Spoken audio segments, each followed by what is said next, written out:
bagimu, hanya untuk-Mu Tuhan. Terima kasih Yesus Tuhan.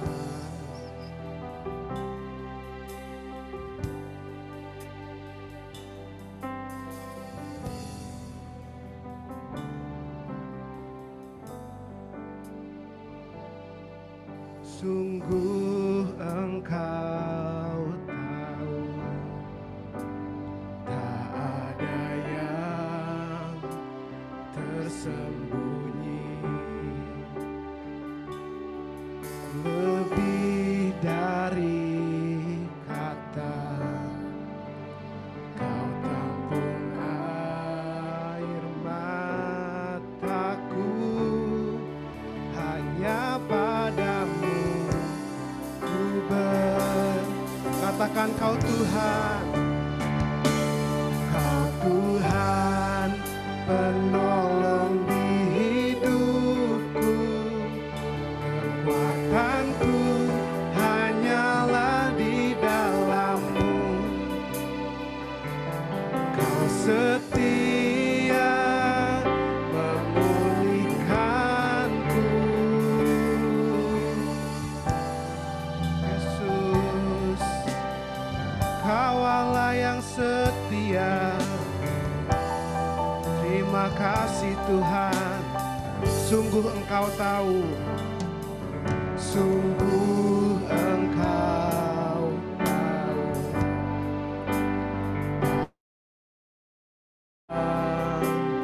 tersembunyi lebih dari kata, lebih dari kata. Kau hapus air mataku, hanya padamu ku berserah. Kau Tuhan penolong di hidupku, kekuatanku hanyalah di dalam-Mu. Kau setia, hidupku memuliakan nama-Mu, memuliakan nama-Mu. Rahmat-Mu menaungi hidupku. Kau setia sampai akhir hidupku. Hidupku memuliakan nama-Mu. Kekuatan-Mu hanyalah di dalam-Mu. Kau setia, Kau setia memulihkanku. Hidupku memuliakan nama-Mu. Rahmat-Mu menaungi hidupku. Kau setia sampai akhir hidupku. Yesus Tuhan, Kau setia. Kau Allah yang setia Tuhan. Terima kasih Bapa.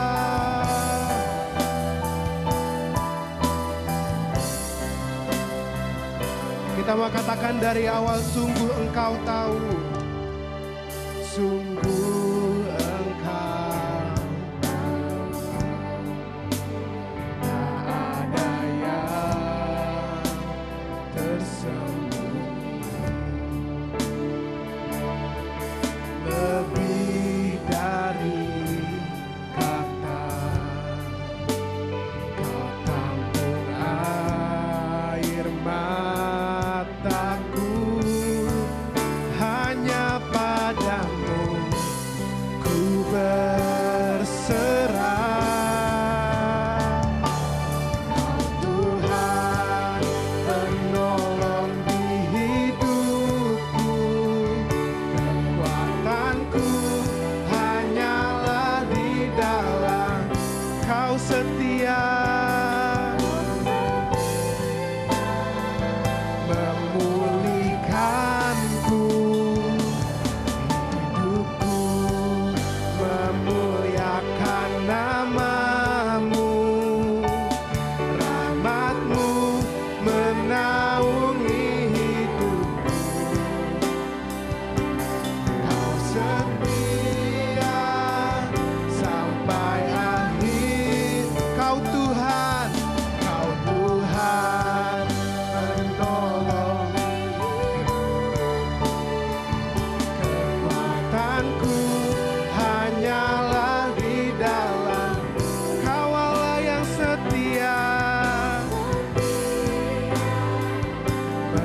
menolong di hidup.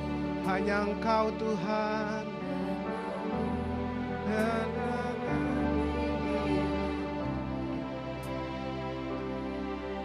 Setia memulihkanku, hidupku memuliakan nama-Mu, rahmat-Mu menaungi hidupku. Kau setia sampai akhir. Kau Tuhan penolong di hidupku. Kekuatanku hanyalah di dalam Kau setia. Memulihkanku, hidupku memuliakan nama-Mu, rahmat-Mu menaungi hidupku. Kau setia sampai akhir hidupku. Kau setia. Kau setia sampai akhir hidupku. Katakan Kau setia. Kau setia sampai akhir hidupku. Yesus Tuhan, kami berikan sorak-sorai bagi-Mu. Kami berikan kemuliaan hanya bagi-Mu.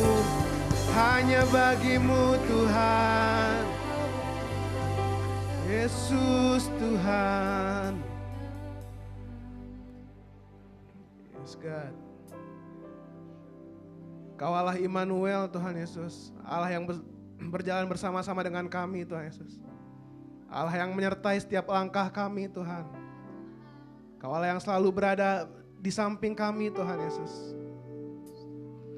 Selalu berada di setiap langkah, di setiap keputusan kami Tuhan. Yesus Tuhan. Kami mengucap syukur Tuhan Yesus. Kami mengucap syukur Bapa. Yesus. Terima kasih Bapa. Kita mau naikkan ucapan syukur kita bagi Dia. Yesus Tuhan. Kau baik Bapa. Kau setia Tuhan. Kau selalu ada Tuhan. Kau selalu tersedia Tuhan. Anugerah-Mu besar melingkupi setiap kami, melawat setiap kami. Yesus, Yesus Tuhan. Yesus Tuhan. Yes, God. Kami bersyukur Tuhan, sebab Engkau baik Tuhan. Yes, God. Kau baik Tuhan Yesus, Kau begitu indah Tuhan bagi hidup kami Tuhan Yesus. Kau begitu luar biasa Tuhan bagi hidup kami Tuhan. Terima kasih Tuhan, terima kasih Tuhan. Terima kasih untuk penyertaan-Mu Tuhan Yesus. Terima kasih untuk setiap yang kami alami Tuhan dalam minggu-minggu ini Tuhan Yesus. Baik suka ataupun duka Tuhan, terima kasih Tuhan, terima kasih Tuhan. Biar itu yang kami rasakan Tuhan Yesus, anugerah-Mu yang begitu besar Tuhan. Terima kasih Tuhan, terima kasih Bapa. Kami siap Bapa pada pagi hari ini Tuhan. Kami siap untuk memuji menyembah Engkau Tuhan. Terima kasih Tuhan, terima kasih Bapa. Kami Kau yang berperkara Tuhan, Kau yang pimpin dari awal sampai akhir Tuhan. Kau yang berbicara Tuhan bagi setiap kami Tuhan. Terima kasih Bapa, terima kasih Tuhan Yesus. Sama-sama yang percaya kita katakan, amin. Kita berikan kemuliaan bagi Tuhan kita yang luar biasa.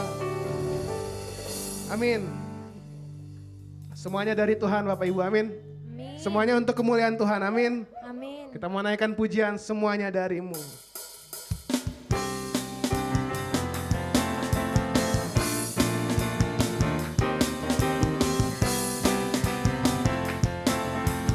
Katakan berjalanlah, berjalanlah di depanku dan tuntunku di setiap langkahku, bukan selalu berharap padamu, sahabatku, Bapa dan Rajaku. Terimalah semua hormat dan pujian yang ku beri, ku bawakan syukur bagi kasih yang sejati. Semuanya dari-Mu, semuanya untuk-Mu, pujian syukurku Tuhan, ku serahkan padamu. Semuanya dari-Mu, semuanya untuk-Mu, pujian syukurku Tuhan, ku serahkan padamu.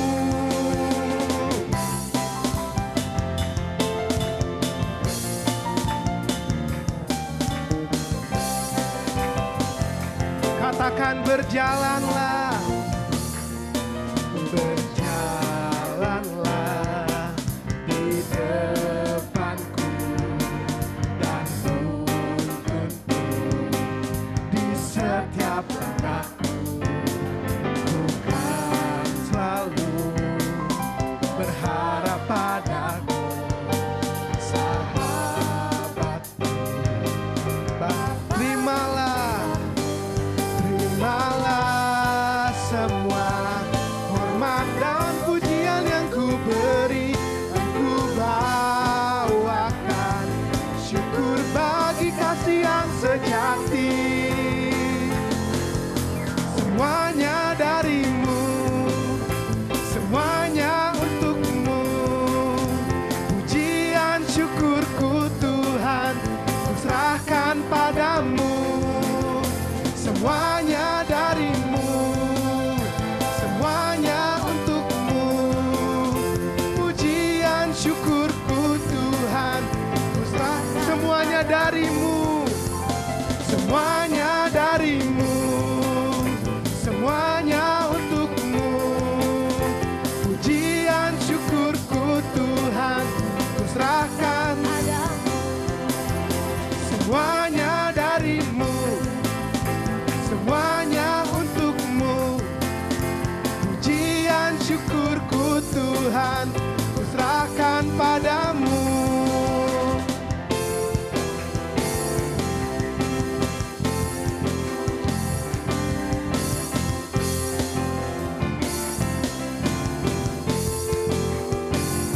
Kita berikan sorak-sorai bagi Tuhan kita, Yesus.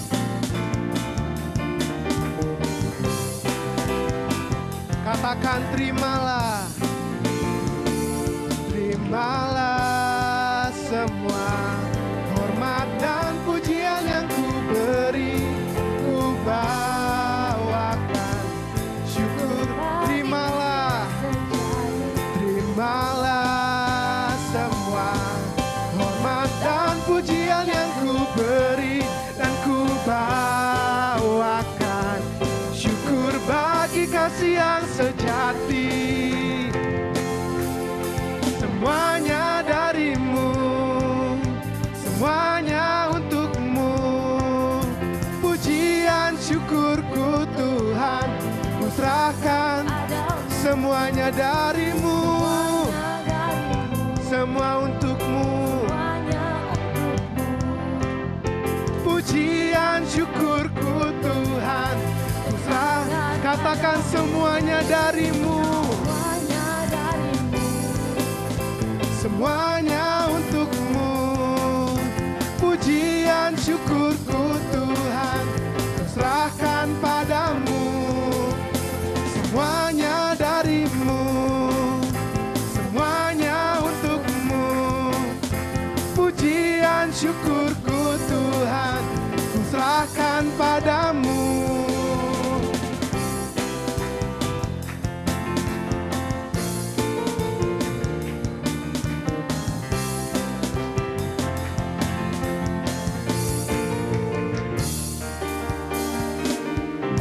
Berikan sorak-sorai bagi Tuhan kita. Yesus Tuhan, semua untuk kemuliaan-Mu Bapa. Semua untuk kemuliaan-Mu Yesus. Terima kasih Tuhan.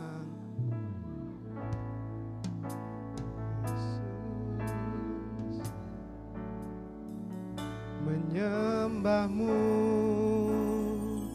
Tuhan dan Rajaku, memuji-Mu Yesus kekasih jiwaku, mengikuti-Mu seumur hidupku. Di hadirat-Mu bahagiaku, menyembah-Mu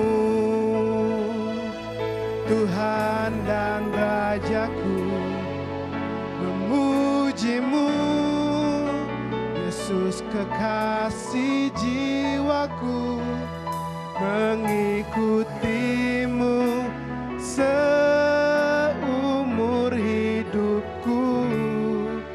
Di hadirat-Mu bahagiaku penuh.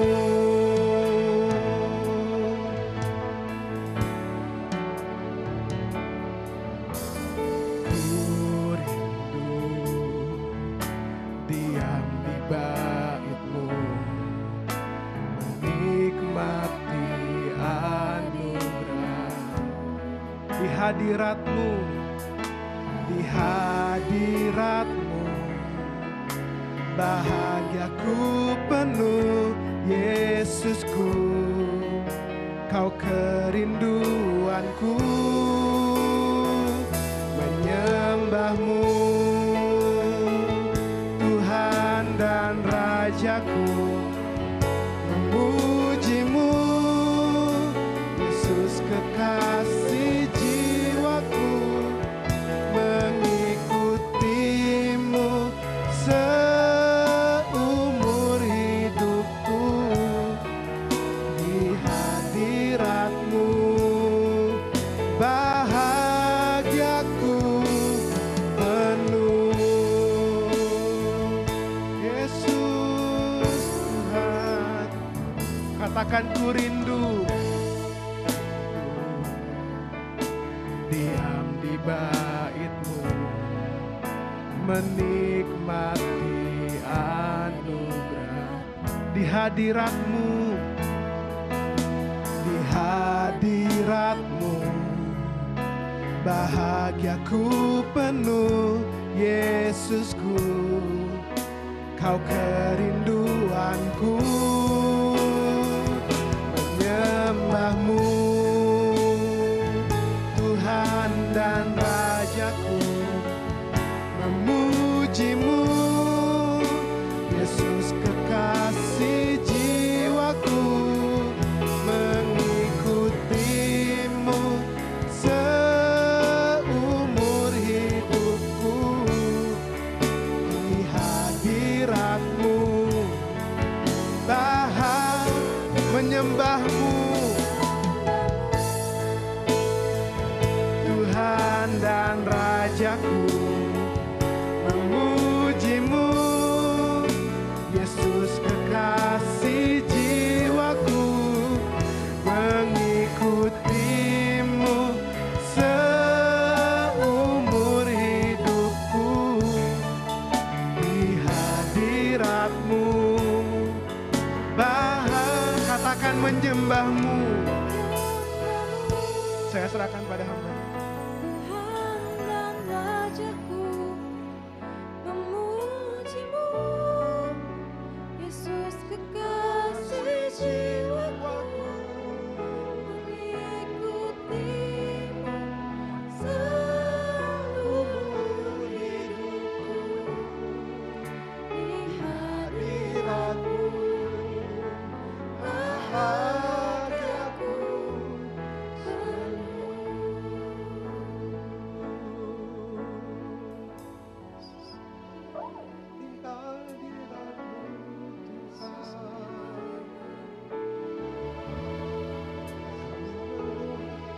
Tenggelamkan kami dalam hadirat-Mu, Tuhan.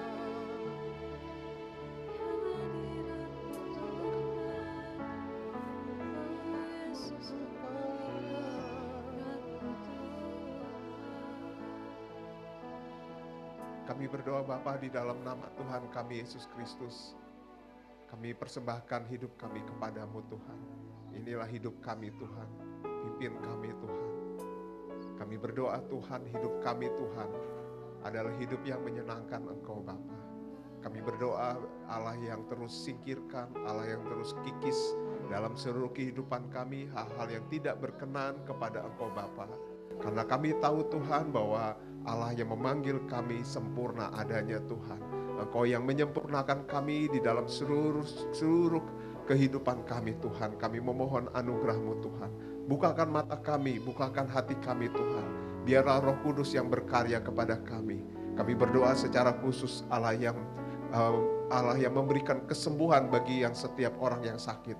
Allah yang memberikan kelepasan bagi setiap orang yang mengalami masalah-masalah dan problema-problema. Dan Allah yang menegur kepada setiap orang yang mulai melenceng dari panggilan-Mu Tuhan. Kami tahu Tuhan, hidup kami Tuhan dipanggil untuk kemuliaan nama-Mu Tuhan. Kami persembahkan hidup kami kembali kepadamu Bapa. Terima kasih Bapa. Di dalam nama Tuhan kami Yesus Kristus kami sudah berdoa dan mengucap syukur. Amin. Ya, silakan duduk Bapak Ibu. Selamat pagi Bapak Ibu. Ya, shalom. Ya, apa kabarnya? Setelah ibadah minggu lalu, apa yang kita lakukan Bapak Ibu? Ya, saya banyak merenung di rumah dan saya kan orangnya suka penasaran Bapak Ibu ya. Suka penasaran melihat kalau misalnya ada satu tulisan atau apapun Bapak Ibu ya. Itu saya biasanya saya akan lihat, teliti, kemudian saya lihat latar belakang dan segalanya Bapak Ibu ya. Saya ada satu yang menarik Bapak Ibu bahwa kita bisa menceritakan, membuat orang tertarik kepada Kristus itu dengan banyak cara Bapak Ibu ya. Nah, saya ingat di kantor itu waktu ada, saya lupa ingat Bapak Ibu ya, triggernya bagaimana gitu ya, karena sudah mungkin hampir 2 minggu yang lalu ya Bapak Ibu ya. Ini memori saya cepet banget exhaust-nya Bapak Ibu ya gitu. Nah, tapi yang saya ingat begini Bapak Ibu, ketika kemudian beberapa teman itu dia bicara ya mengenai di kantor itu ada beberapa orang yang mulai sedikit menyentil mengenai firman Tuhan. Kadang-kadang saya berusaha untuk masuk di situ Bapak Ibu. Nah, salah satunya adalah waktu itu saya ketika mereka bicara-bicara, kemudian saya mulai sentil mereka, saya bilang begini, kalian tahu nggak bahwa di Alkitab kita ada cerita mengenai dinosaurus? Oh, mereka langsung ini kan ya, di mana Pak? Gitu kan ya, dia tanya gitu. Akhirnya saya buka kitab apa Bapak Ibu, cerita mengenai dinosaurus, ada yang tahu? Daniel, ada lagi? Yang paling awal-awal sekali, kitab yang paling awal, apa Bapak Ibu? Ya, kitab apa? Kitab Nuh Bapak Ibu. Bukan Nuh, kitab Ayub, kok Nuh sih? Saya ingatnya karena di situ ada cerita mengenai Nuhnya. Kitab Ayub Bapak Ibu. Ya. Bapak Ibu, nah ini bukan bagian dari yang saya bagikan, tapi ini saya bagikan pengalaman saya gitu ya Bapak Ibu. Bapak Ibu mungkin agak bingung, nanti Bapak Ibu coba cari searching di kitab Ayub itu kata buaya. buaya. Ini buaya beneran Bapak Ibu ya, bukan buaya darat ya. Gitu ya, ini buaya. Nah kemudian Bapak Ibu searching kata yang kedua itu kuda Nil Bapak Ibu.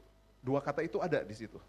Tapi Bapak Ibu, kalau Bapak Ibu mencari di dalam kitab bahasa Indonesia masa kini, jadi saya selalu bilang Bapak Ibu ya, Lembaga Alkitab Indonesia itu dia menerbitkan dua versi Alkitab ya Bapak Ibu ya, terjemahan baru dan bahasa Indonesia masa kini.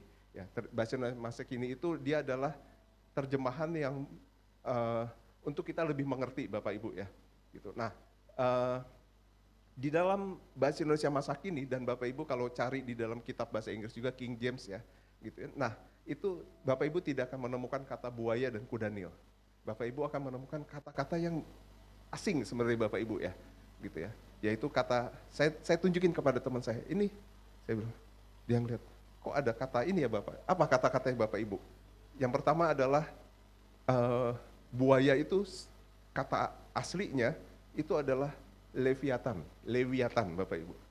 Bapak Ibu, Leviatan itu adalah kalau kita mencari artinya itu adalah semacam binatang purba yang hidupnya di air yang begitu besar Bapak Ibu. Itu mencirikan seperti seekor makhluk purba yang hidupnya di air Bapak Ibu. Ya.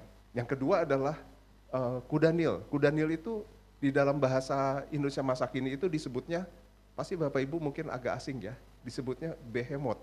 Behemoth juga kalau Bapak Ibu cari ya, ketika saya menyelidiki Alkitab, saya punya beberapa tools Bapak Ibu, dan tools ini semua mostly semua ada di ini handphone ini ya, gitu ya. Nah, Bapak Ibu di situ ada namanya konkordasi Alkitab. Konkordasi Alkitab itu adalah kalau kita nggak ngerti kata ini, kita bisa cari kata ini tuh artinya apa, dasarnya dari mana, dari bahasa aslinya apa, kemudian dia tadi artinya apa, dan kemudian dia akar katanya apa. Dan ternyata behemoth itu kalau dicari itu adalah ditulis juga makhluk purba pada zaman dahulu yang kemungkinan besar adalah sama mirip seperti dinosaurus Bapak Ibu. Jadi Bapak Ibu, kitab Ayub adalah kitab-kitab awal ya Bapak Ibu. Ayub itu adalah kitab yang kalau secara latar belakang sejarah itu adalah ditulis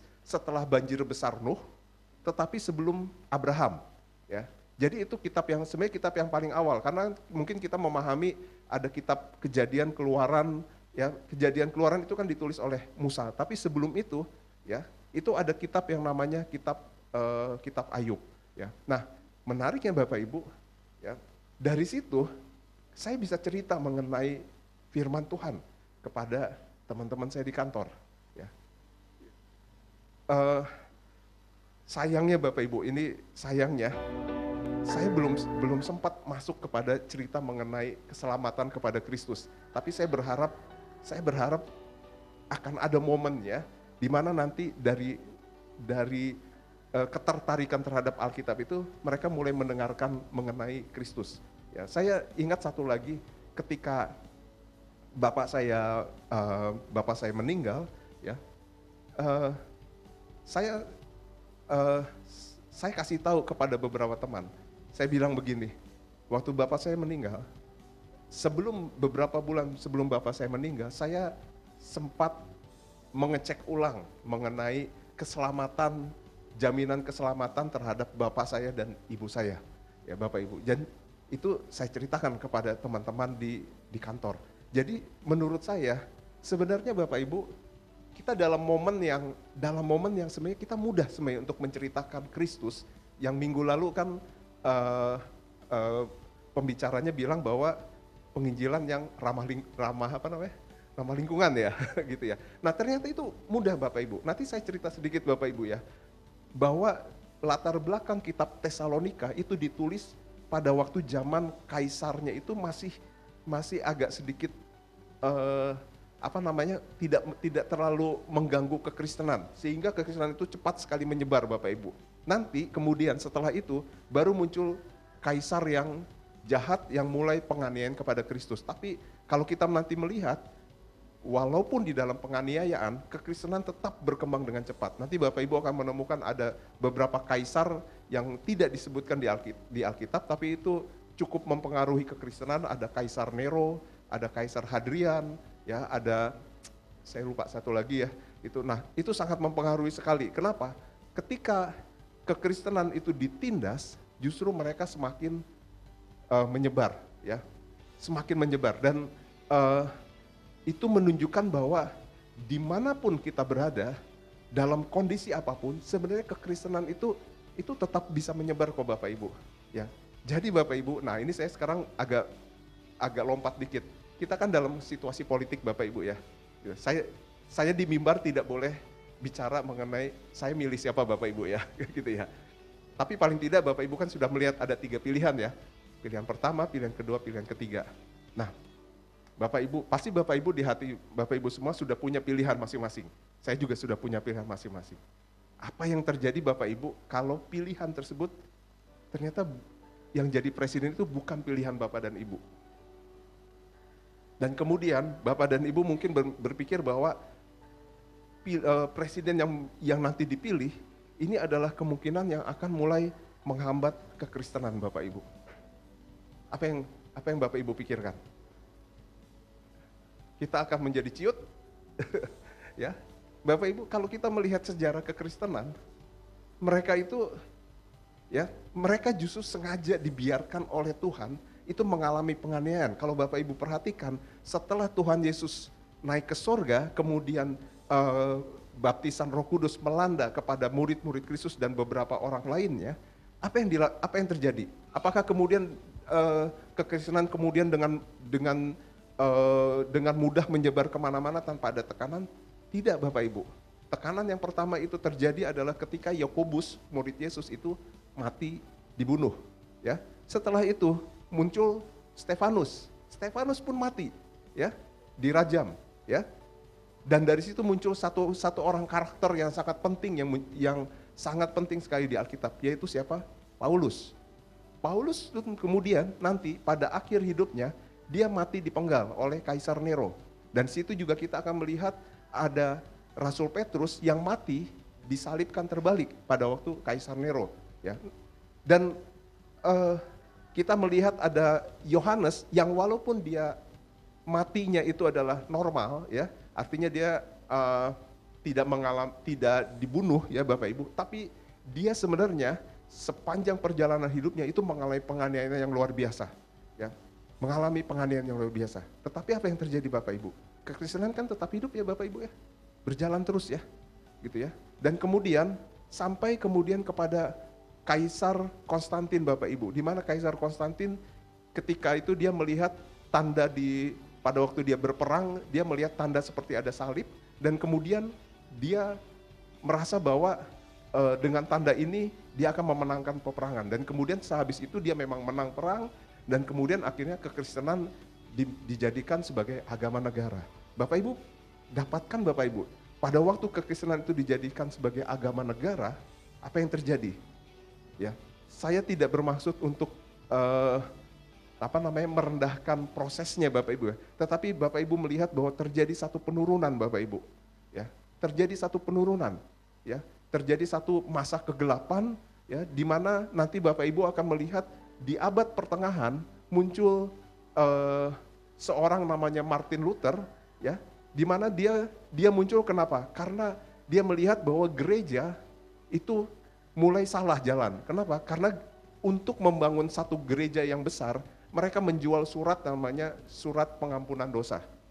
Bapak Ibu, kita percaya bahwa pengampunan dosa itu gratis, ya. Kita tinggal datang kepada Tuhan Yesus Kristus, dan kita datang kepada Tuhan Yesus Kristus, kita minta Tuhan Yesus masuk di dalam hati kita, menjadi Tuhan dan Raja kita, dan kemudian dosa kita diampuni. Kita sudah berubah menjadi dari anak-anak dunia menjadi anak Tuhan. Tapi ternyata di abad pertengahan ada orang yang menjual surat pengampunan dosa, ya, dimana kalau dia membeli surat itu, maka dia merasa sudah diampuni. Martin Luther mengalami itu. Bagaimana ketika dia melihat surat pengampunan dosa itu, ya, dia marah. Kenapa? Karena dia sendiri sebagai seorang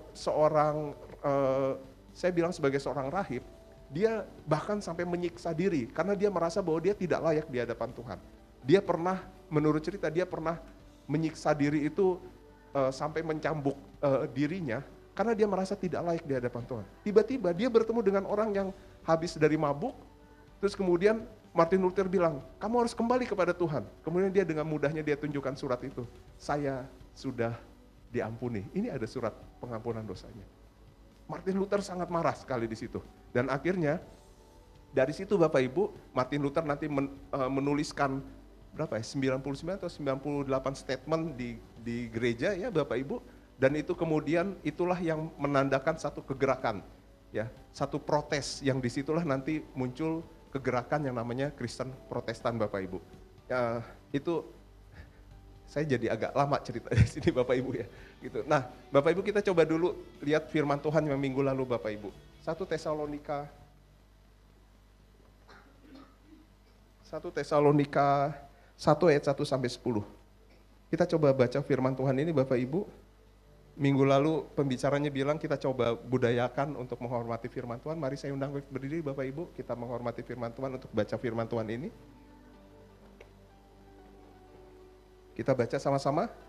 1, 2, 3. Salam dari Paulus, Silwanus, dan Timotius kepada jemaat orang-orang Tesalonika yang di dalam Allah Bapa dan di dalam Tuhan Yesus Kristus, kasih karunia dan damai sejahtera menyertai kamu. Buah pemberitaan Paulus, kami selalu mengucap syukur kepada Allah karena kamu semua dan menyebut kamu dalam doa kami. Sebab kami selalu mengingat pekerjaan imanmu, usaha kasihmu, dan keteguhan pengharapanmu kepada Tuhan kita Yesus Kristus di hadapan Allah dan Bapa kita. Dan kami tahu, hai saudara-saudara yang dikasihi Allah, bahwa Ia telah memilih kamu. Sebab Injil yang kami beritakan bukan disampaikan kepada kamu dengan kata-kata saja, tetapi juga dengan kekuatan oleh Roh Kudus dan dengan suatu kepastian yang kokoh. Memang kamu tahu bagaimana kami bekerja di antara kamu oleh karena kamu. Dan kamu telah menjadi penurut kami dan penurut Tuhan. Dalam penindasan yang berat, kamu telah menerima firman itu dengan sukacita yang dikerjakan oleh Roh Kudus. Sehingga kamu telah menjadi teladan untuk semua orang yang percaya di wilayah Makedonia dan Akhaya. Karena dari antara kamu firman Tuhan bergema bukan hanya di Makedonia dan Akhaya saja, tetapi di semua tempat telah tersiar kabar tentang imanmu kepada Allah, sehingga kami tidak usah mengatakan apa-apa tentang hal itu. Sebab mereka sendiri bercerita tentang kami, bagaimana kamu berbalik dari berhala-berhala kepada Allah untuk melayani Allah yang hidup dan yang benar, dan untuk menantikan kedatangan anaknya dari sorga, yang telah dibangkitkannya dari antara orang mati, yaitu Yesus yang menyelamatkan kita dari murka yang akan datang. Puji Tuhan. Silakan duduk kembali Bapak Ibu. Firman Tuhan ini cukup panjang ketika kita baca tadi. Bapak Ibu, di sini dibagikan begini Bapak Ibu. Yang pertama, tolong klik apa yang diingat oleh Paulus. Paulus mengingat ada pekerjaan iman, ada usaha kasih, dan ada pengharapan kepada Tuhan Yesus Kristus di hadapan Allah dan Bapa kita. Itu yang diingat oleh Paulus kepada jemaat di Tesalonika. Bapak Ibu, ketika saya coba lihat ini di dalam kitab Bahasa Indonesia Masa Kini, tolong klik, ya, maka kata-katanya seperti ini Bapak Ibu. Ya. Apa yang diingat Paulus? Paulus mengingat yang pertama adalah kalian menunjukkan bahwa dalam perbuatan bahwa kalian percaya kepada Kristus. Berarti apa Bapak Ibu? Dari iman kita harus bergerak kepada perbuatan. Karena perbuatan itulah yang menunjukkan iman kita ini. Ya. Jadi itu adalah satu hal yang berputar Bapak Ibu ya. Kita punya iman kepada Kristus, kita melakukan perbuatan. Kemudian kita balik lagi, kita punya iman kepada Kristus, kita melakukan perbuatan. Itu Bapak Ibu ya. Ya. Itu yang pertama. Yang kedua, bagaimana kalian mengasihi orang lain sehingga melayani mereka. Ini berarti berbicara apa Bapak Ibu? Setelah kita melakukan, kita memiliki iman, kemudian kita menunjukkan tindakan perbuatan, kita menunjukkannya dengan apa Bapak Ibu selanjutnya? Dengan kita belajar melayani orang lain Bapak Ibu. Ya. Jadi kekristenan ini bukan adalah satu kekristenan yang eksklusif hanya di dalam gereja saja Bapak Ibu. Ya. Saya selalu bilang bahwa kita tidak pernah dipanggil untuk menjadi hanya di gereja ini datang, duduk, diam, dengar Bapak Ibu, tapi kita dipanggil untuk bertindak, untuk belajar, untuk melayani orang lain Bapak Ibu. Kemudian yang ketiga adalah bagaimana kita berharap dengan teguh kepada Tuhan kita Yesus Kristus. Artinya apa Bapak Ibu? Kalau kita dikatakan kita berharap dengan teguh, berarti ada satu tekanan-tekanan, ada satu masalah-masalah yang memang kita hadapi, tetapi kita tahu bahwa ketika kita menghadapi masalah dan tekanan itu, kita berharap kepada siapa? Kepada Tuhan Yesus. Ya, Bapak Ibu. Jadi yang pertama adalah iman, perbuatan, kemudian kita melayani dan kita memiliki pengharapan di dalam Tuhan Yesus Kristus. Ya, Kitab Tesalonika berbicara seperti ini Bapak Ibu. Nah, kemudian tolong klik lagi. Ya, Paulus mengingat kembali Bapak Ibu ya. Jadi di awal Paulus mengingat kembali apa sebenarnya yang Paulus lakukan sehingga jemaat Tesalonika menjadi sedemikian rupa. Ya, mereka memiliki iman, mereka melakukan perbuatan, mereka melayani dan mereka teguh di dalam Tuhan. Paulus kemudian mengingat kembali, kenapa mereka seperti ini? Ya, tolong klik. Ya, kenapa? Karena ada Injil yang disampaikan kepada mereka. Bapak Ibu ya. Ada Injil yang disampaikan kepada mereka. Pertama memang harus dengan kata-kata. Artinya apa? Kita harus berbicara memang berbicara Injil kepada setiap orang. Tetapi yang kedua, Paulus mengatakan bahwa ketika dia berkata-kata, dia juga berkata-kata dengan kuasa dan dengan Roh Kudus. Sangat penting Bapak Ibu. Waktu minggu lalu ketika saya dapatkan ini, saya kemudian sampai di rumah, ya, saya cari waktu, kemudian saya duduk di tempat tidur, kemudian saya coba merenungkan. Saya bilang sama Tuhan, apa sebenarnya yang harus saya lakukan Tuhan? Apakah saya sudah keluar dari kuasa dan Roh Kudus tersebut, sehingga apa yang saya lakukan adalah hanya untuk menyenangkan hati saya? Bapak Ibu, nanti saya bagikan Bapak Ibu ya. Salah satu kelemahan orang yang menyelidiki Alkitab, ya, orang yang suka menyelidiki Alkitab itu adalah apa? Mereka kemudian kadang-kadang mereka melupakan bahwa ada kuasa dari firman Tuhan itu. Kenapa? Karena ketika Bapak Ibu menyelidiki Alkitab, Bapak Ibu akan ketemu di dalam dua jalan Bapak Ibu ya. Satu jalan yang lurus, saya sebutnya jalan ortodoks Bapak Ibu. Nah, kalau Bapak Ibu masuk ke dalam jalan yang ortodoks, Bapak Ibu akan menyelidiki Alkitab, membaca firman Tuhan, tapi juga berkata, saya tidak sanggup Tuhan untuk mengerti firman Tuhan ini, Engkau yang terangkan, Engkau yang iluminasikan, Engkau yang nyatakan kepada saya, sehingga firman Tuhan ini menjadi hidup. Firman Tuhan ini menjadi hidup, dan kemudian kalau firman Tuhan ini menjadi hidup, maka hidup firman Tuhan ini bisa saya sampaikan kepada orang lain. Dan itu bisa saya gerakkan kepada diri saya. Sehingga saya tahu mana yang benar, mana yang salah, dan saya bisa melihat orang lain di dalam Kristus, mereka butuh apa sebenarnya, Bapak Ibu. Itulah melayani Tuhan. Tetapi ada yang kedua, ya. Yang kedua, dia menjadi apa? Dia menjadi apatis Bapak Ibu. Kenapa? Karena ketika dia baca firman Tuhan, dia akan bilang, aku udah mengerti firman Tuhan, aku udah tahu firman Tuhan bicara seperti ini, tetapi kemudian dia tidak mau melakukannya. Itulah yang Yakobus katakan bahwa kita harus menjadi pelaku firman. Ya, kita tidak bisa memiliki iman tanpa kemudian kita bertindak Bapak Ibu.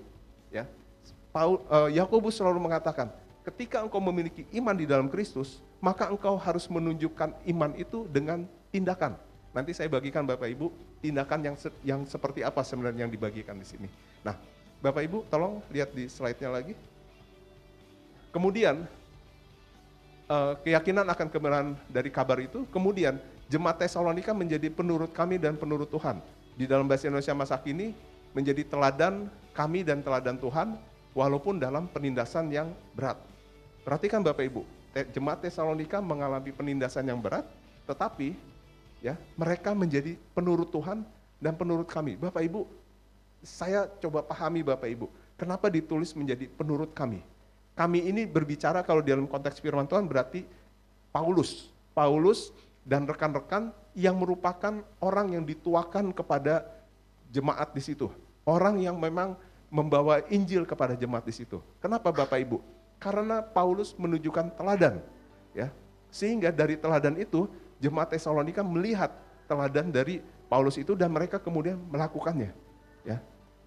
Kalau Bapak Ibu melihat Tuhan, bagaimana kita dikatakan saya mengikuti teladan Tuhan?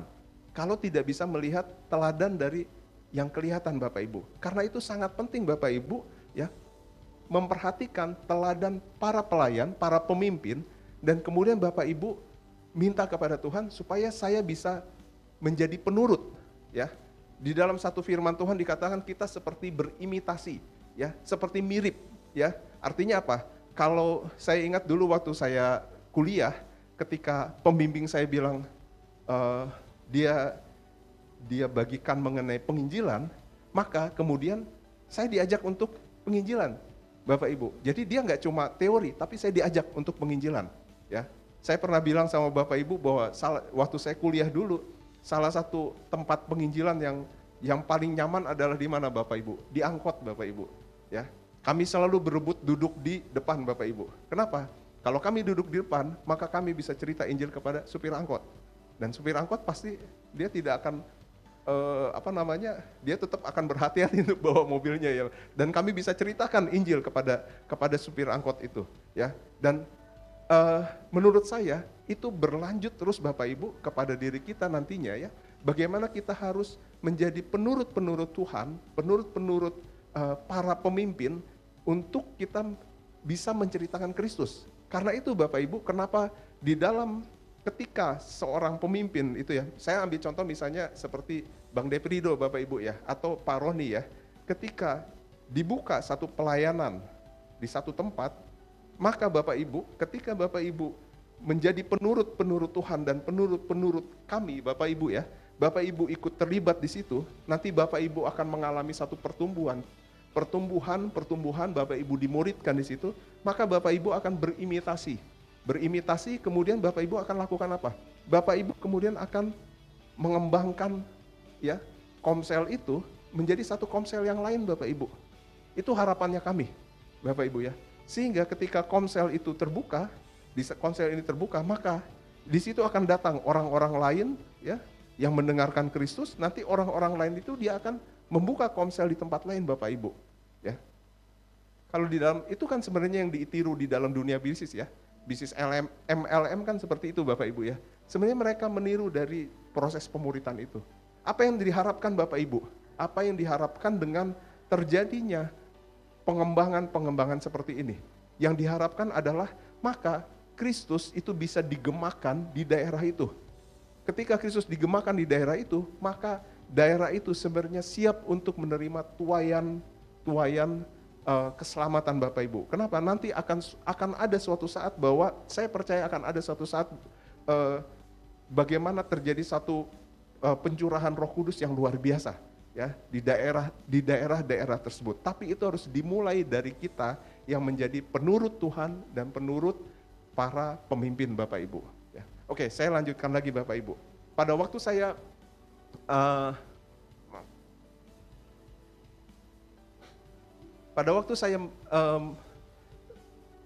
meneliti kitab Tesalonika, jadi ini kebiasaan saya Bapak Ibu ya. Kalau saya dapatkan satu firman seperti firman yang minggu lalu mengenai kitab Tesalonika, maka saya akan meneliti dulu.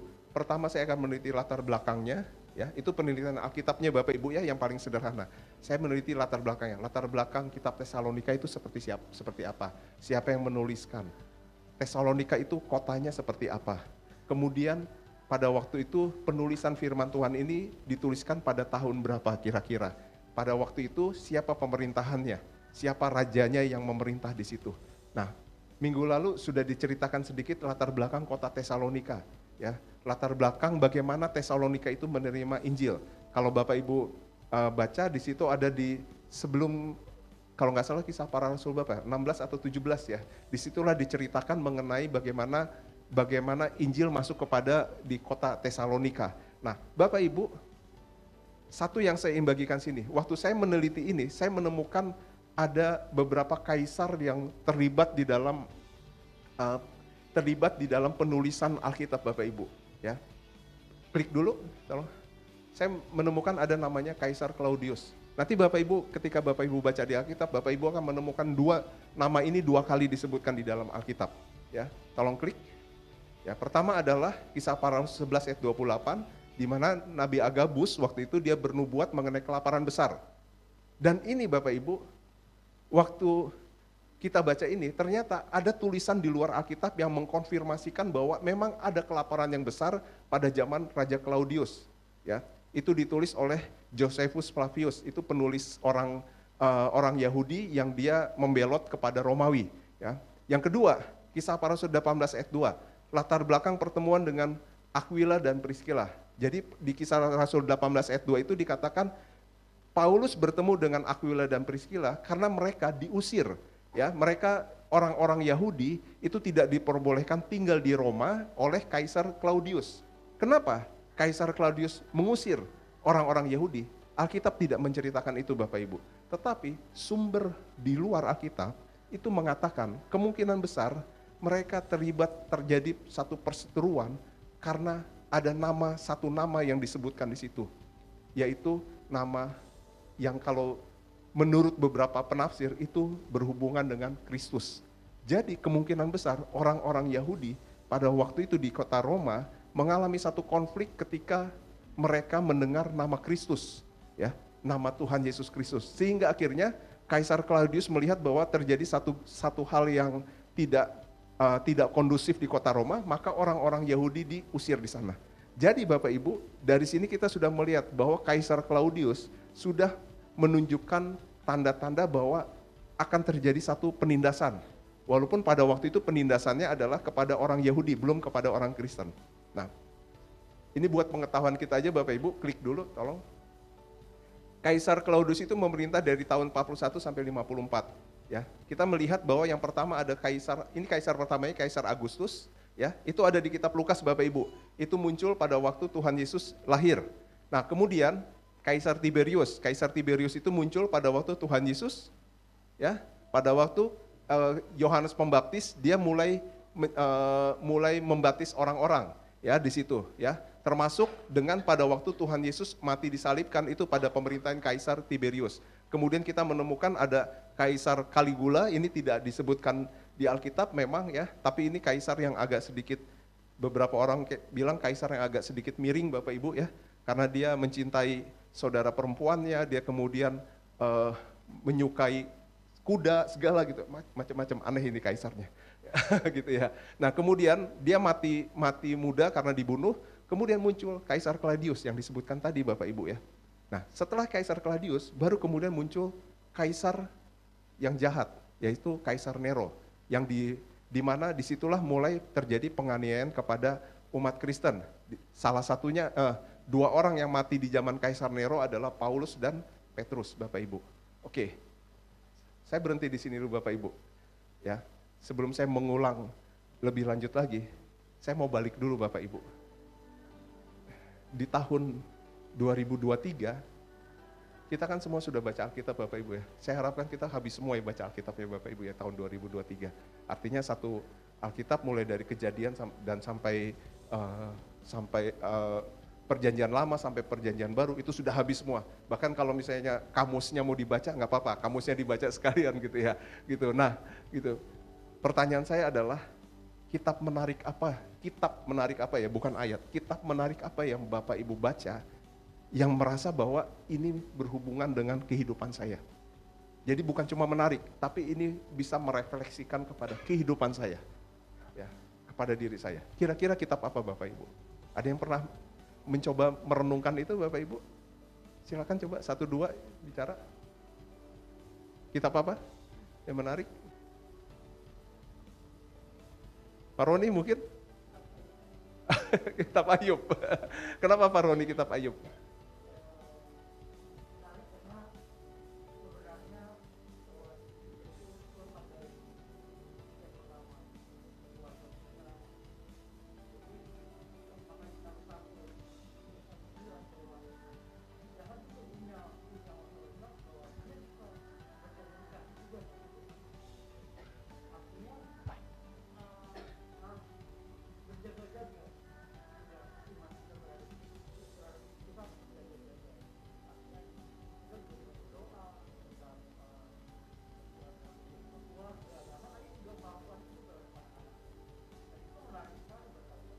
Oke, baik, saya stop dulu ya Pak ya, supaya saya bisa punya waktu.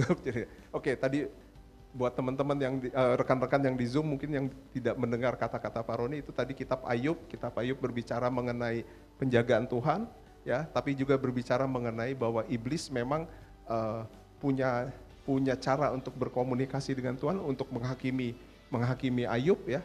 Tetapi juga di situ juga berbicara bagaimana kita juga harus berjaga-jaga. Oke, ya. Itu satu kitab yang menarik. Ada lagi satu orang yang mungkin mau bagikan kitab apa yang itu? Oke, Bu. Amsal itu banyak loh, Bu, ya. Semuanya. Apa, Bu?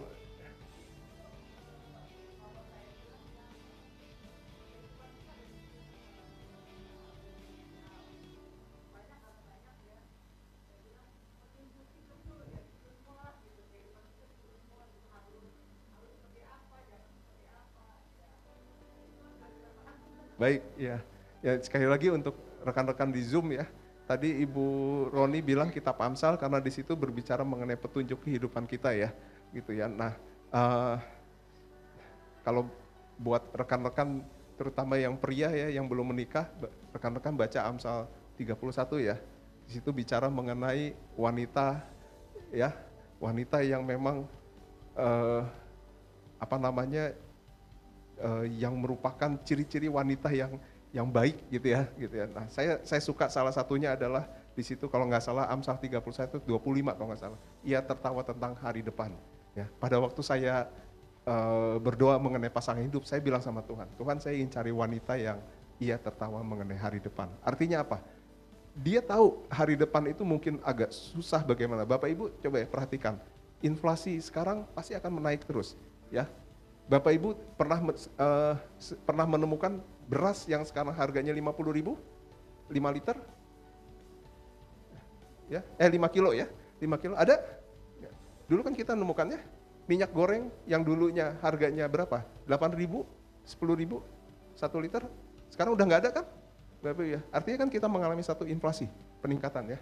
Saya tidak bicara politik lagi Bapak Ibu, ya. Tapi berarti itu memang akan terjadi Bapak Ibu, ya. Setiap tahun paling tidak terjadi satu hal yang kenaikan. Tetapi Bapak Ibu, firman Tuhan mengatakan ada wanita yang mengatakan dia tertawa mengenai hari depan. Artinya apa Bapak Ibu? Wanita ini, ya, dia mengerti bahwa ada Tuhan yang bersama dengan dia dan dia tahu bahwa hari depan itu Tuhan yang jaga. Ya. Dan saya encourage, ya, terutama yang belum menikah, ya. Tapi untuk yang sudah menikah juga encourage, ya, suami dan istri. Istri itu harus tertawa tentang hari depan. Balik lagi Bapak Ibu, ya. Ya, tertawa terus, ya.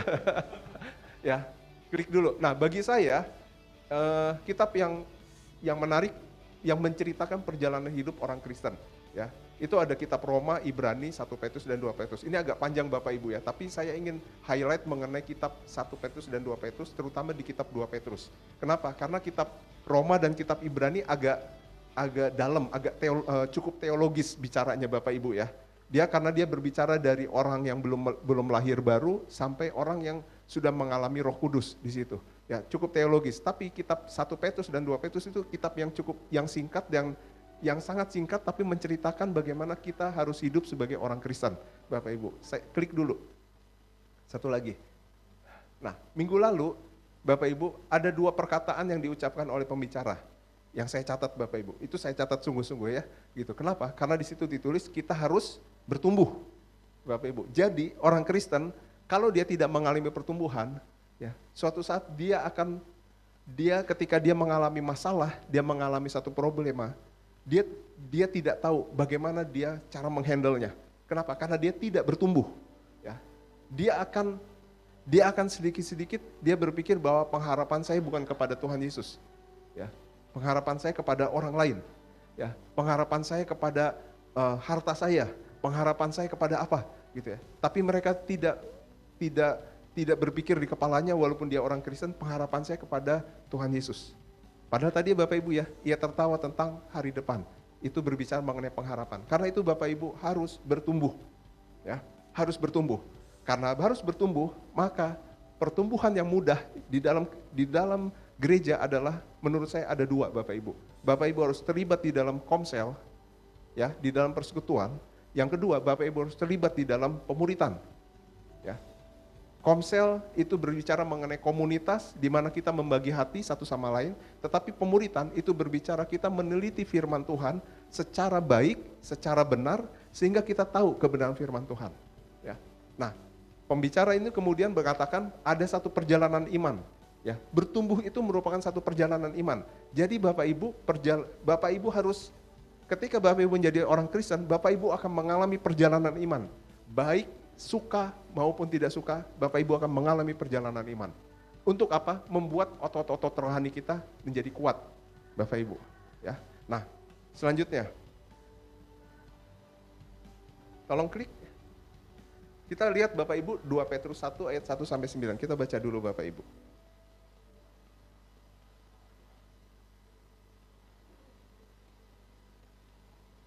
Saya undang makin berdiri Bapak Ibu.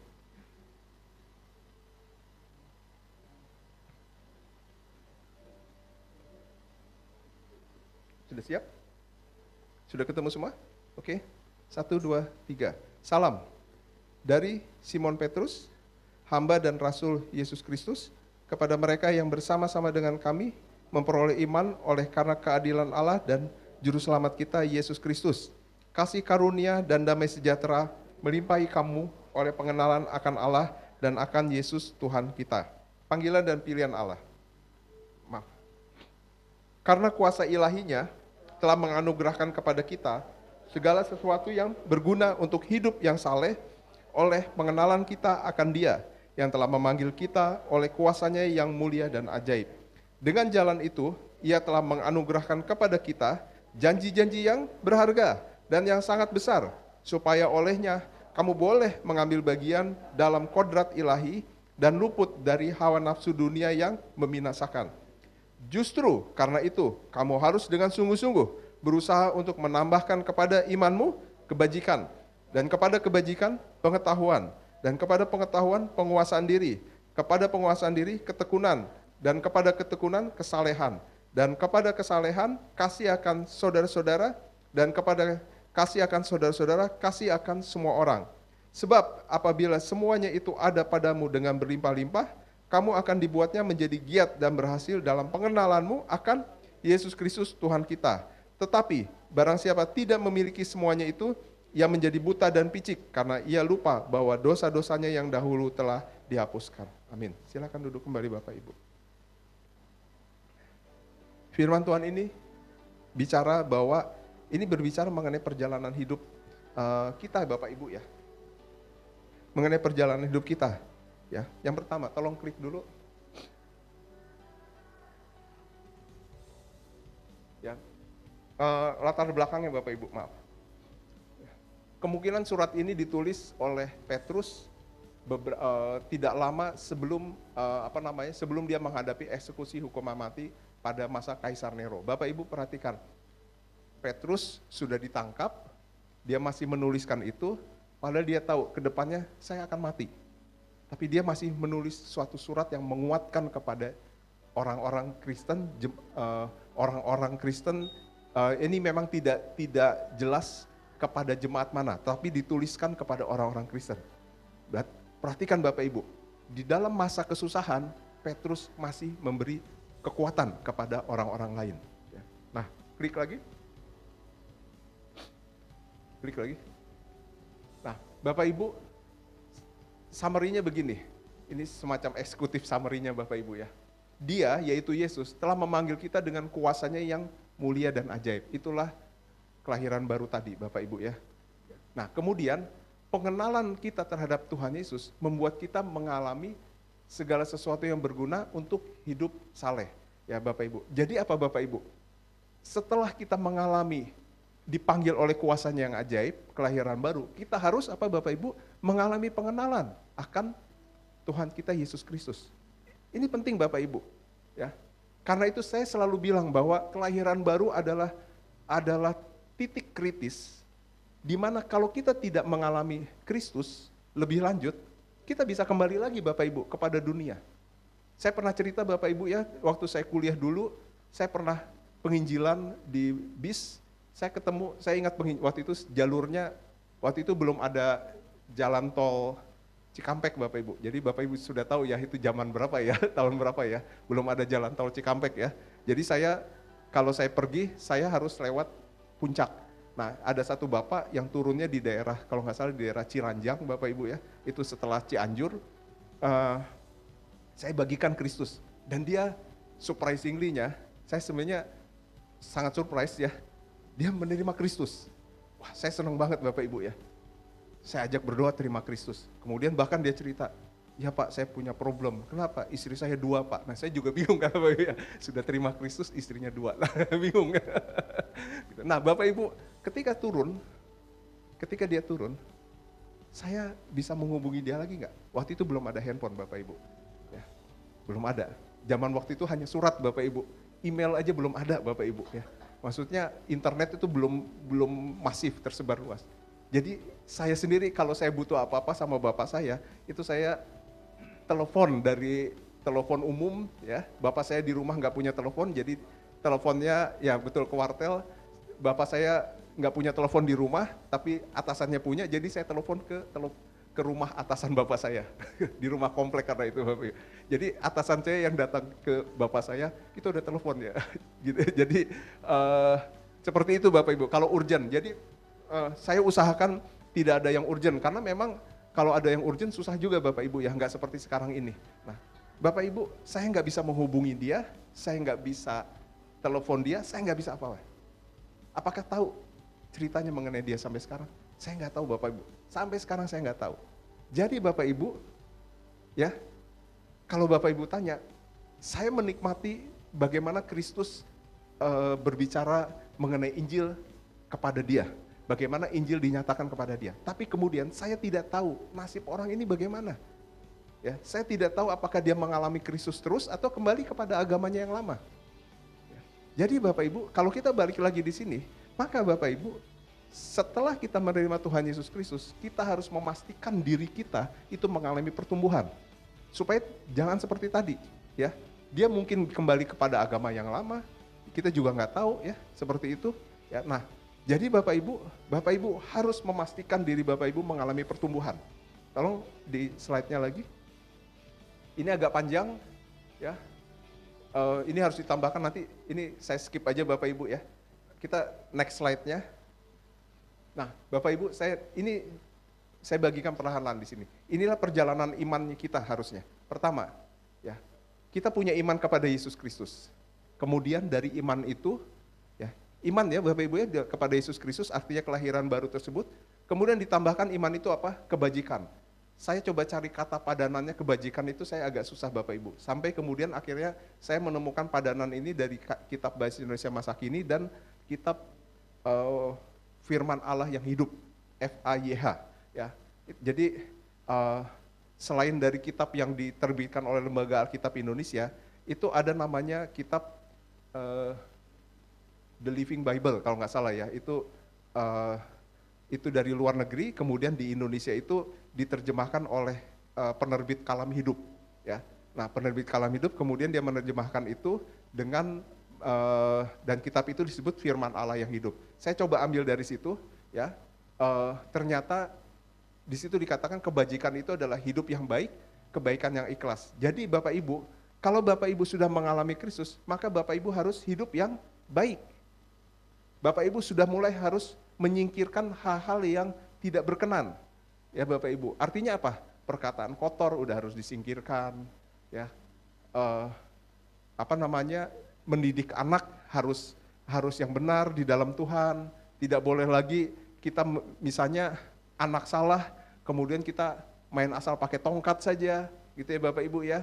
Gitu. Saya waktu kecil saya adalah anak yang paling bandel, jadi itu biasanya tetangga sebelah itu tahu hampir seminggu sekali saya pasti diusir sama bapak dari rumah. Gitu ya Pak. Jadi kalau udah nakal, saya udah langsung dikeluarin, pergi kamu dari rumah, gitu ya. Jadi saya itu masih kecil Bapak Ibu, di bawah 4 tahun, di bawah kelas 4 di bawah kelas 4 gitu ya. Gitu. Jadi kemana-mana udah ketahuan gitu ya. Anak ini di satu kampung ini suka diusir sama bapaknya, gitu ya Bapak. Gitu. Nah jangan seperti itu Bapak Ibu ya. Gitu. Nah setelah itu Bapak Ibu, setelah kita melakukan hal yang baik Bapak Ibu, Kita kan tahu bahwa, saya ambil contoh begini Bapak Ibu ya. Kalau ada orang yang membutuhkan uang, ya karena kita melakukan perbuatan baik, kita kasih uang itu. Tapi sekarang Bapak Ibu ya, saya tanya, kalau Bapak Ibu ada di lampu merah berhenti, ada orang yang minta, kita mau lakukan perbuatan baik, kita kasih atau tidak kepada orang itu? Kalau menurut di sini, berhenti hanya di poin B, kita kasih, Bapak Ibu. Karena itu Petrus mengatakan, setelah perbuatan baik, Bapak Ibu harus memiliki satu pengetahuan. Ya. Karena pengetahuan itu kita jadi tahu, pengemis ini kalau dia menerima uang, dia memang gunakan untuk dia, atau dia gunakan untuk mabok-mabokan. Ya, atau dia gunakan untuk yang lain. Nah, di dalam konteks ini, ketika Bapak Ibu melakukan satu perbuatan yang baik, Bapak Ibu harus ditambahkan dengan pengetahuan, yaitu Bapak Ibu harus mengerti firman Tuhan. Karena itu kenapa balik lagi Bapak Ibu harus masuk di dalam pemuritan, Bapak Ibu harus masuk di dalam komsel. Ya. Selanjutnya, saya cepat aja Bapak Ibu ya, karena waktunya juga terbatas. Ada penguasaan diri, ketekunan, kesalehan, kemudian Bapak Ibu, setelah itu Bapak Ibu akan masuk kepada kasih akan saudara-saudara. Kasih akan saudara-saudara itu bisa direfleksikan di mana? Di dalam komsel, Bapak Ibu. Setelah itu, kasih akan saudara-saudara, kasih kepada semua orang. Itu direfleksikan kepada siapa? Kepada pemberitaan Injil kepada orang-orang. Ya. Karena itu Bapak Ibu, dari hal yang sangat panjang ini, seorang penulis penulis namanya Rick Warren, dia nulis di dalam bukunya The Purpose of Driven Life atau kehidupan yang digerakkan oleh tujuan, dia mensamarikan seperti ini Bapak Ibu. Tolong klik. Ya, terus lagi. Terus lagi. Maka dia mensamarikan seperti ini. Klik lagi. Kita dipanggil untuk pertama menjadi penyembah Allah. Ya, Rick Warren bilang, we are called to worship God. Kita dipanggil untuk menyembah Allah. Kemudian Rick Warren bilang yang kedua, kita dipanggil untuk masuk di dalam keluarga Allah. Konteksnya di dalam gereja. Nanti di dalam gereja itu ada komsel-komsel Bapak Ibu. Bapak Ibu harus terlibat di situ. Nggak bisa nggak. Ya. Kemudian yang ketiga, Rick Warren bilang, kita harus mengalami satu pertumbuhan. Pertumbuhan balik lagi apa Bapak Ibu? Pemuritan. Ya, di situ. Selanjutnya, Rick Warren bilang, kita harus masuk di dalam, Rick Warren bilang ministry, di dalam pelayanan. Pelayanan itu artinya apa Bapak Ibu? Ketika Bapak Ibu bertemu dengan saudara seiman yang lain, Bapak Ibu saling menguatkan, saling membagikan kasih, saling membagikan berkat di situ. Selanjutnya, Rick Warren juga bilang, Bapak Ibu, kita semua dipanggil untuk menyelesaikan misi Allah, yaitu apa? Melayani orang-orang yang belum percaya. Jadi Bapak Ibu, firman Tuhan yang minggu lalu itu mulai berbicara kepada poin 5 ini. Tetapi sebenarnya Bapak Ibu, selain dari poin 5, Bapak Ibu sebenarnya harus masuk di dalam ini. 1, 2, 3, 4, 5. Saya encourage Bapak Ibu, ya, terus untuk masuk kepada 1, 2, 3, 4. Jangan puas hanya kita jadi penyembah Allah, artinya di rumah kita bisa menyembah Allah sendirian, kemudian kita ke gereja, tetapi kita tidak terlibat di dalam pemuritan, tidak masuk di dalam komsel, tidak masuk di dalam juga pemberitaan penginjilan, misi Allah tersebut. Terakhir Bapak Ibu, ini yang terakhir, sebenarnya gambarnya seperti ini. Ini kalau pada waktu saya kuliah, ini dibagikan oleh pelayanan navigator. Ya, pelayanan navigator itu salah satu pelayanan yang sangat mempengaruhi hidup saya, karena dia membagikan mengenai pemuritan. Dia dikatakan begini, orang Kristen yang taat di dalam perbuatan itu hanya seperti satu ilustrasi roda, di mana dia ada 4 jari-jari. Jari-jari yang pertama adalah doa, persekutuan, firman, dan bersaksi. Semua berpusat kepada Kristus. Amin Bapak Ibu. Saya ajak Bapak Ibu ya, supaya kita kembali lagi, mumpung ini di awal tahun ya, supaya Bapak Ibu mengingat kembali, saya ada di mana saya harus terus mengalami satu pertumbuhan, di mana saya harus terlibat, di mana saya memang belum terlibat di dalam hal tersebut. Mari kita sama-sama berdoa.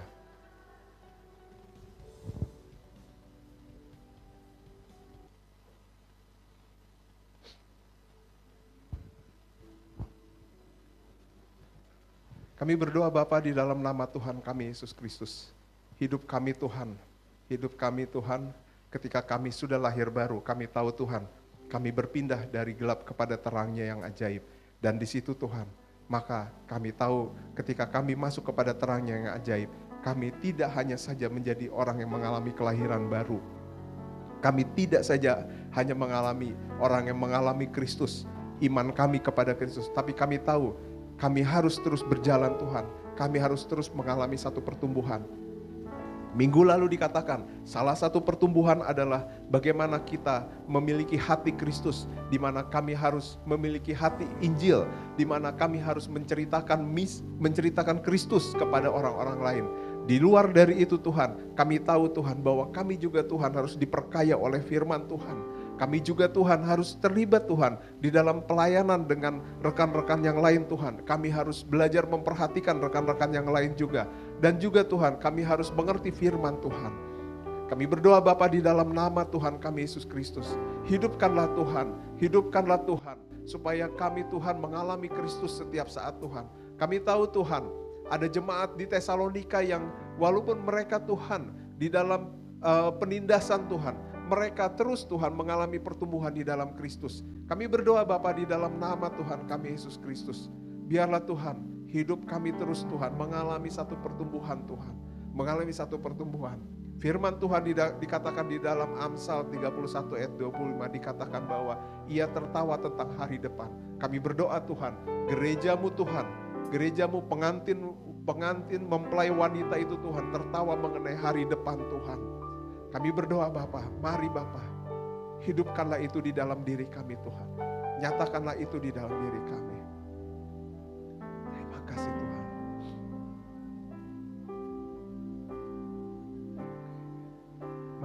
Mari bangkit berdiri Bapak Ibu.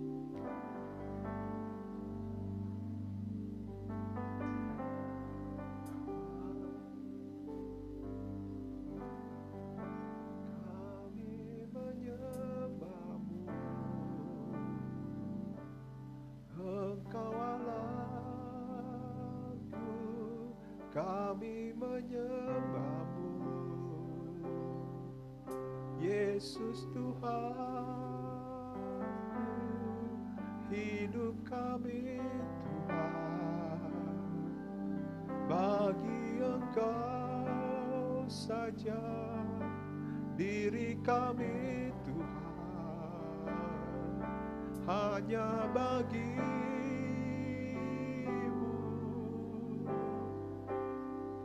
kami menyembahmu.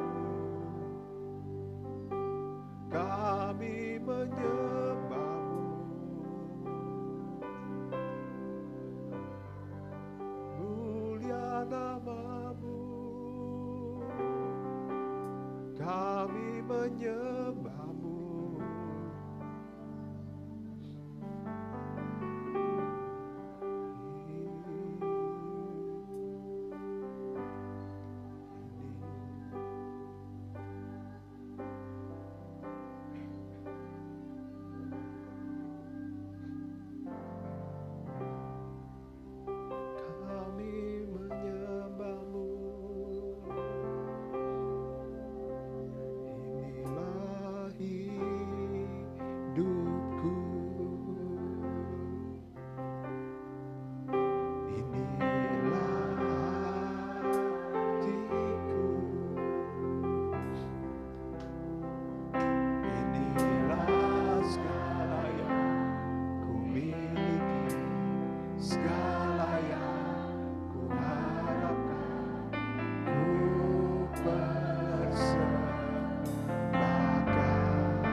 Katakan kepada Tuhan, kami katakan Tuhan, inilah hidup kami, inilah hati kami Tuhan. Inilah segala yang ku miliki, segala yang ku harapkan. Ku persembahkan, kami persembahkan kepadamu. Bagimu, katakan Engkau Tuhan.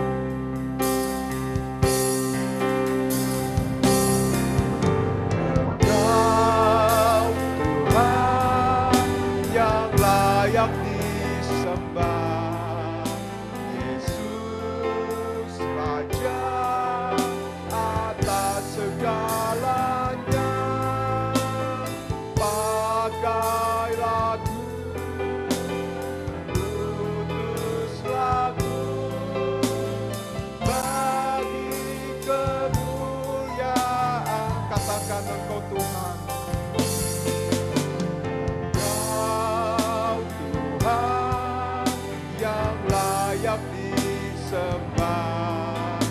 Yesus Raja atas segalanya. Pakailah utuslah ku bagi kemuliaan-Mu. Katakan, inilah hidup kami Tuhan.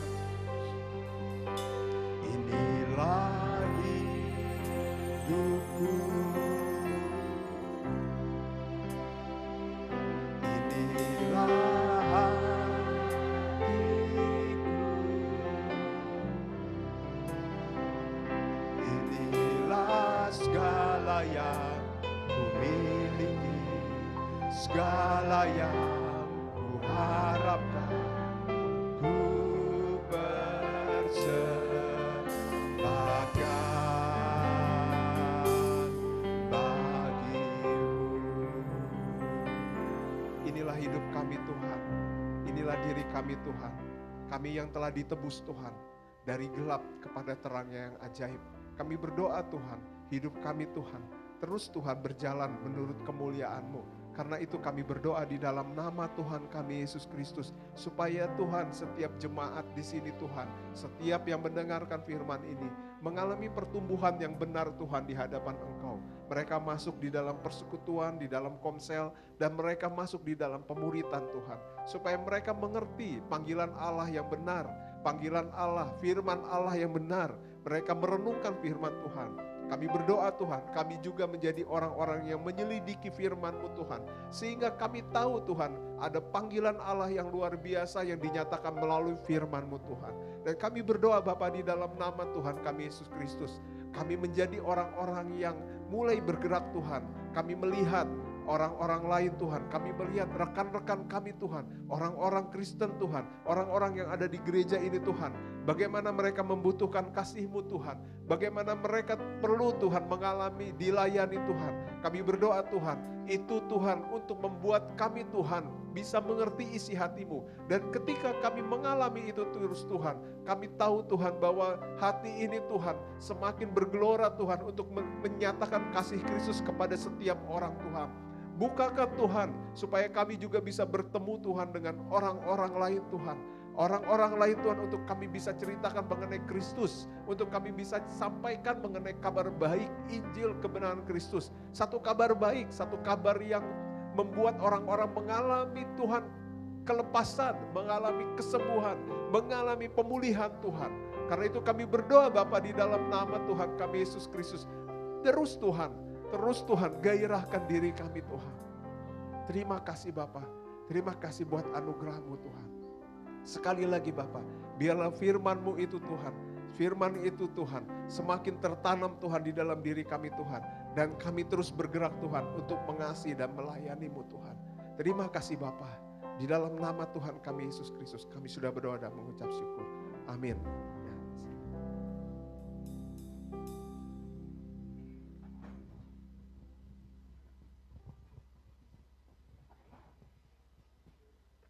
Amin. Semuanya diberkati oleh firman Tuhan pada pagi hari ini. Amin Bapak Ibu.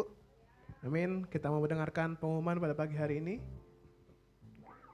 Minggu depan kita akan ibadah tetap dipisah menjadi dua, youth dan orang tua. Untuk orang tua dan umum akan di sini jam 8 pagi dan youth jam 10 siang. Apakah ada pengumuman tambahan? Om Johnson mungkin? Atau kayak nggak ada ya? Oke, kita mau berikan yang terbaik untuk Tuhan. Boleh dipersiapkan Bapak Ibu, kita mau naikkan pujian Hatiku Percaya.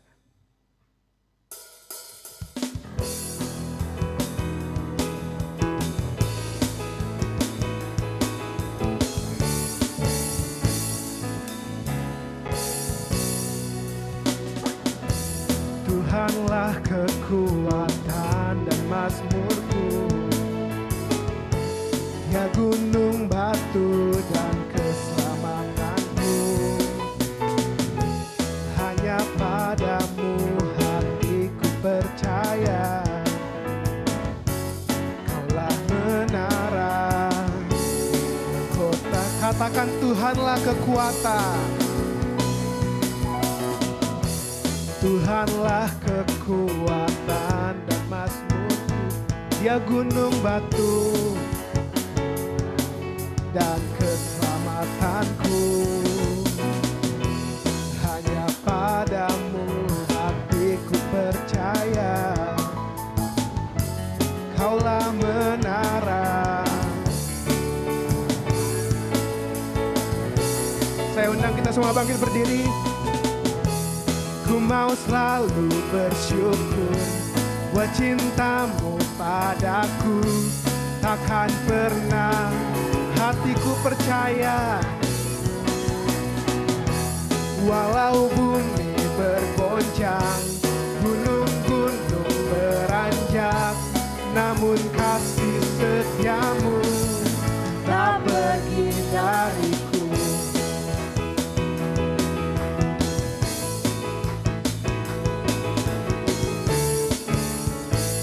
Kita mau katakan Tuhanlah kekuatan,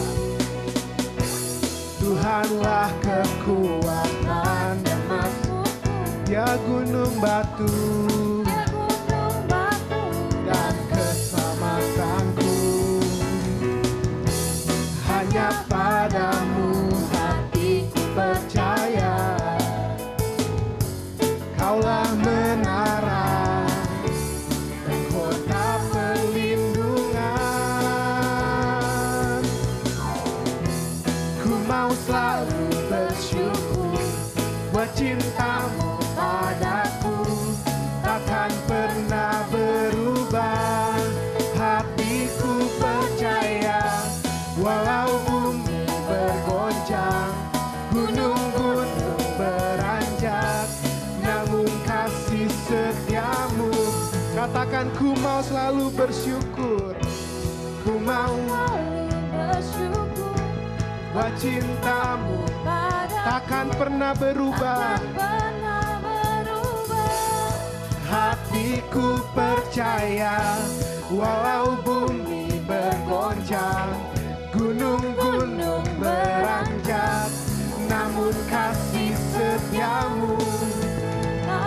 Kami mau bersyukur Tuhan, sebab cintamu padaku takkan pernah. Hatiku percaya, walau bumi bergoncang, gunung-gunung beranjak, namun kasih setiamu. Katakan kasih setiamu, kasih setiamu tak pergi dariku. Kasih setiamu tak pergi dariku.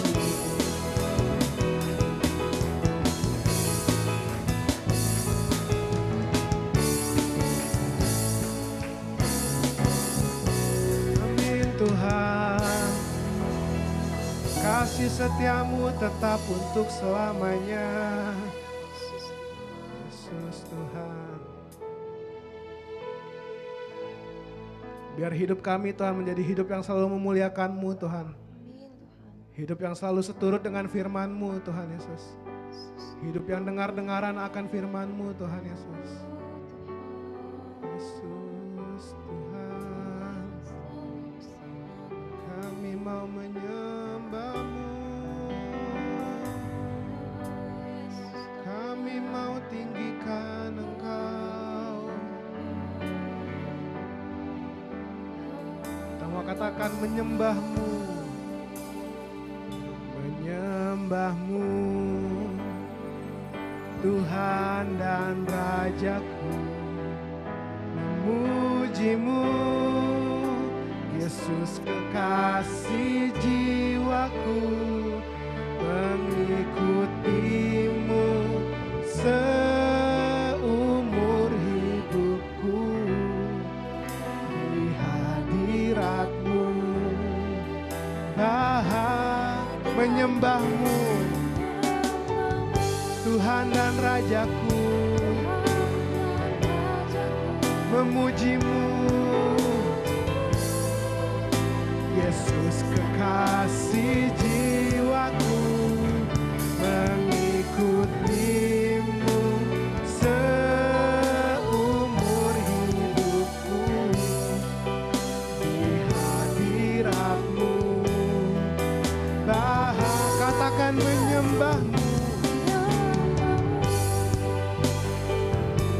Tuhan dan Rajaku, memuji-Mu, Yesus kekasih jiwaku, mengikuti-Mu seumur hidupku, di hadirat-Mu. Kita mau katakan sekali lagi, menyembah-Mu. Saya serahkan pada Pendeta Johnson.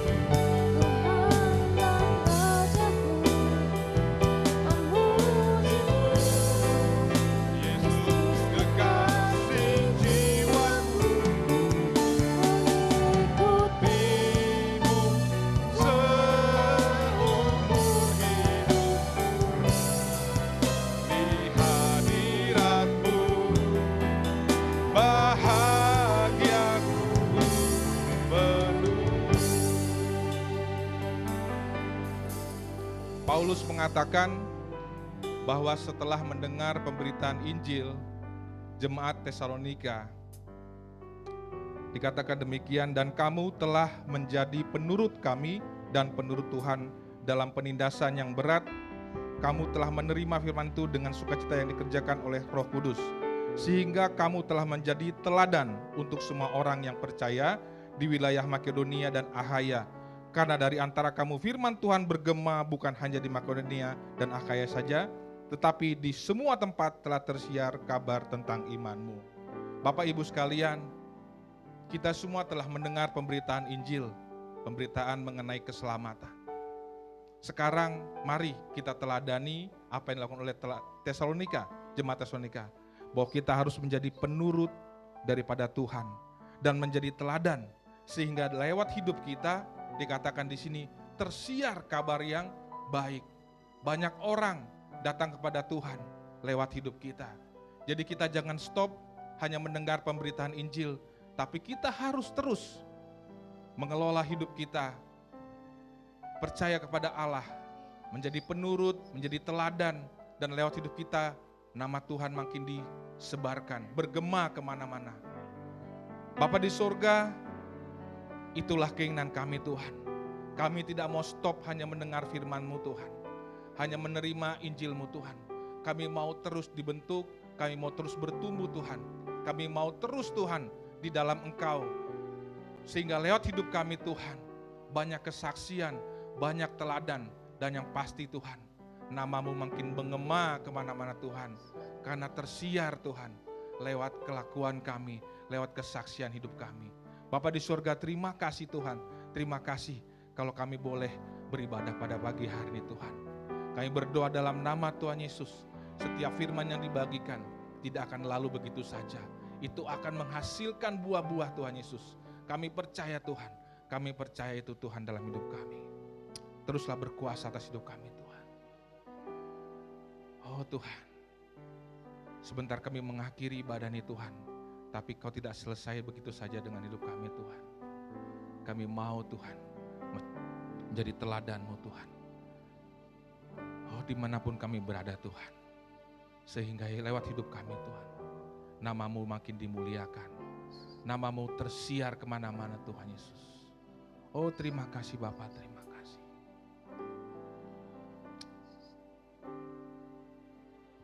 Ku rindu setiap waktu hidupi kebenaran-Mu, bukan dengan kuatku, namun karena Roh-Mu. Yesus, Kau yang ku pegang teguh. Kita kata satu lagi, ku rindu setiap waktu. Ku rindu setiap waktu hidupi kebenaran-Mu, bukan dengan Amin Tuhan. Namun karena Roh-Mu kami rindu Tuhan. Nama-Mu makin dimuliakan lewat hidup kami ya Allah. Kami tidak mau stop sampai mendengar saja Tuhan. Tapi kami mau menjadi teladan ya Allah. Engkaulah Tuhan. Engkaulah Tuhan. Engkaulah Raja. Berdaulat atas hidupku. Ku berserah. Engkaulah Tuhan. Engkaulah, ini kami Tuhan. Kami mau dedikasikan hidup kami Tuhan. Sepenuhnya untuk Engkau Tuhan. Lewat hidup kami Tuhan terpancar ya Allah terang-Mu Tuhan. Yes Tuhan, berdaulatlah atas hidup kami Tuhan. Kami butuhkan Engkau Tuhan. Kami tidak tahu harus melangkah bagaimana kalau bukan bersama dengan Engkau Tuhan. Engkaulah Tuhan. Engkaulah Tuhan.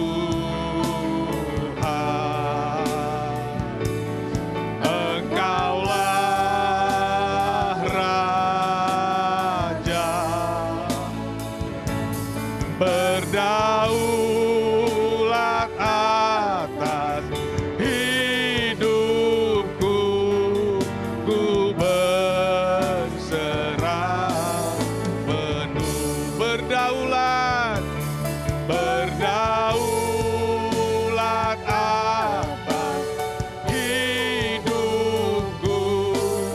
Ku berserah penuh. Terima kasih Tuhan.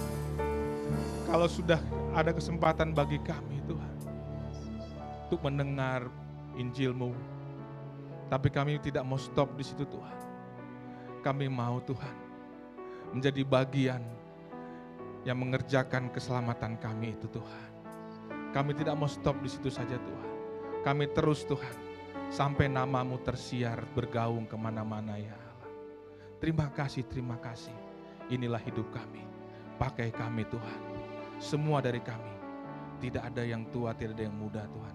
Semua kami mau dipakai untuk kemuliaan nama Tuhan. Terima kasih Bapak, terima kasih. Kita angkat hati kita. Kita mau menerima berkat dari Allah. Tuhan memberkati engkau dan melindungi engkau. Tuhan menyinari engkau dengan wajah-Nya dan memberi engkau kasih karunia. Tuhan menghadapkan wajah-Nya kepadamu dan memberi engkau damai sejahtera. Kasih daripada Allah Bapa, kasih daripada Yesus Kristus Tuhan kita, dan persekutuan daripada Roh Kudus ada pada kita mulai saat ini sampai selama-lamanya, sehingga nama Tuhan dimuliakan lewat hidup kita. Yang percaya mengatakan amin.